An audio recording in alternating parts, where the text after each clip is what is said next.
Well, let me start from the beginning, when it all began. It was April 2004 when we got the word that we were going to be activated and get deployed. Well, it was August of 2004 when we officially got called up and were on orders. We started processing to deploy to Balad, Iraq. September 5th, we left and headed to Atlanta and then on to the Middle East.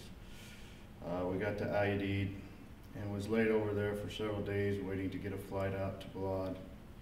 They only flew to Balad once a day with C-130, so we had to get up every morning and go to check the board to see if we were on that flight for that day. The morning of September 11th, 2004, we got our flight to Balad.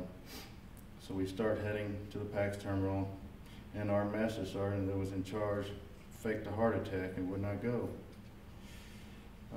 But the show must go on, so the rest of us moved on and boarded the plane. While flying into Balad, the base was under attack, and we had to fly around for a while until we could land. Let me tell you, my asshole was puckered up. I remember when the back of the plane opened up, they said, "Put your head down and run like hell to the PAX terminal on the flight line." You didn't have to tell me more than once. I had my head down and I was running. But I could smell and taste this terrible funk, you know, and well, after getting checked in, I realized that this black smoke and flume was hanging right over the bay. So we asked, and they said, "Oh, that's just the burn pits."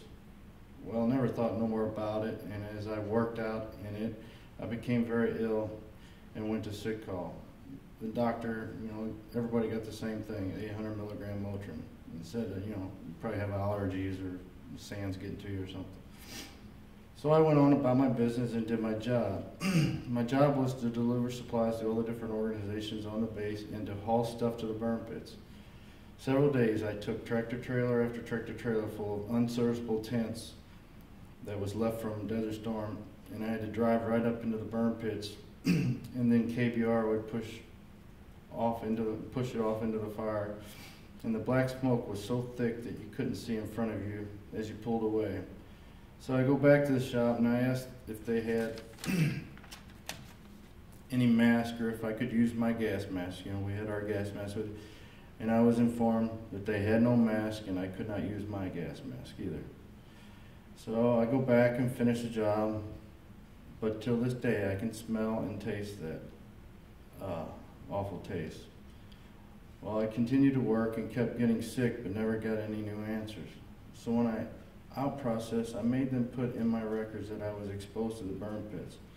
Well, I never dreamed that it would affect me right away. I figured down the road I might get cancer from it, or but I guess what I would from it. But guess what? I was back 2 months and got so sick that one day when I came home from work, I passed out on my bed and didn't realize that I did.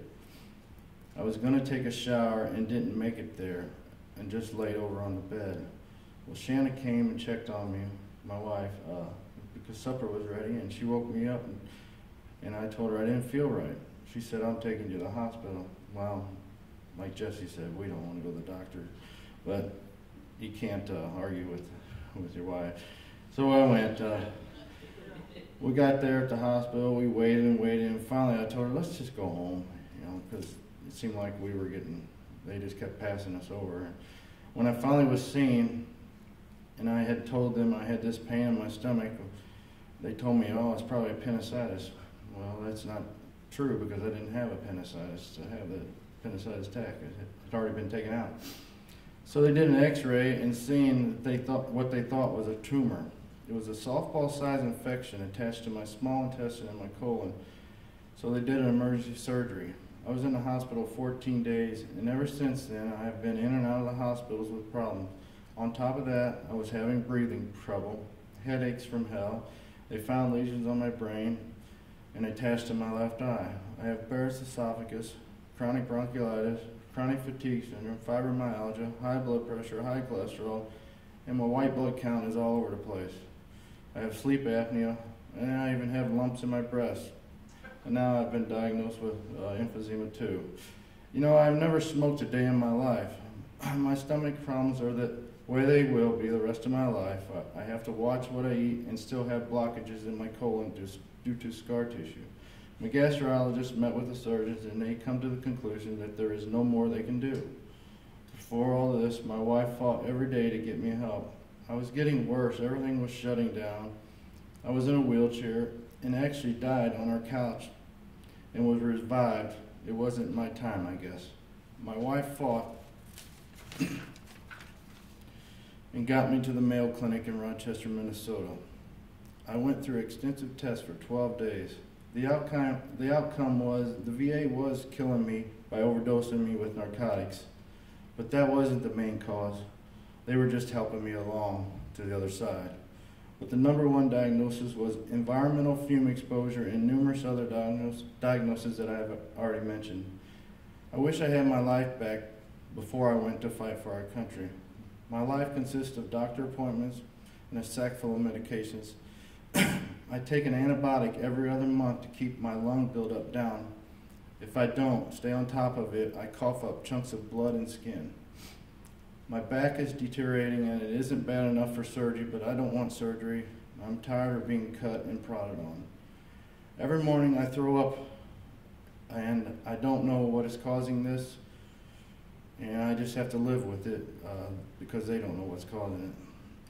I feel sorry for my wife and family because I feel miserable most of the time, and they catch the flack. I wish I could feel normal and not hurt all the time. I wake up terrible headaches, but I've realized I just live with it because they can't figure out how to fix it. But if you ask me if I would do it again, my answer would be yes, because that is what we do. The American soldier. Thank you.